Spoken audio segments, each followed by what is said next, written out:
Hello everyone, আমাদের ক্লাবে একটা অনুষ্ঠান ছিল। একটা সুন্দর পারফরমেন্স দিয়ে আজকের অনুষ্ঠানটা শুরু হলো। তারপর এন্ট্রি নিল এই মহারাজ, ইনি আমাদের আত্মীয়ের ভেতরে আর কি।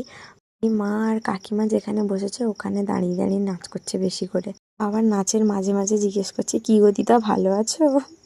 তারপর উনি তো স্টেজ কাঁপিয়ে দিয়ে বেরিয়ে গেলেন। তারপর উঠলো এই যে ভাইটা, খুব সুন্দর ডান্স করে। সেদিনের অনুষ্ঠানে প্রতিটা পারফরমেন্সই সুন্দর হয়েছিল, খুব ভালো হয়েছিল। ওর আবার ওই দাদাটা উঠেছিল। আর দেখো, আমি এখানে স্টেজের মধ্যে বসেছিলাম আর কাকু গুগলুকে নিয়ে কোমর দোলাচ্ছিল। রাত হয়ে যাচ্ছিল বলে আমি ছোটুকে নিয়ে এসে খাইয়ে ওকে নেবুলাইজার দিচ্ছি, আর তার মাঝখানে আমিও খেয়ে নিয়েছি। দিয়ে অনুষ্ঠান দেখতে এসেছি। এসে দেখি অনুষ্ঠান শেষের মুখে আর পাড়ার কাকিমারা মিলে একদম পুরো মাতিয়ে দিচ্ছে।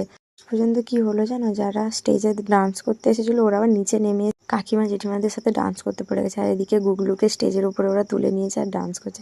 আজকের মতো টাটা।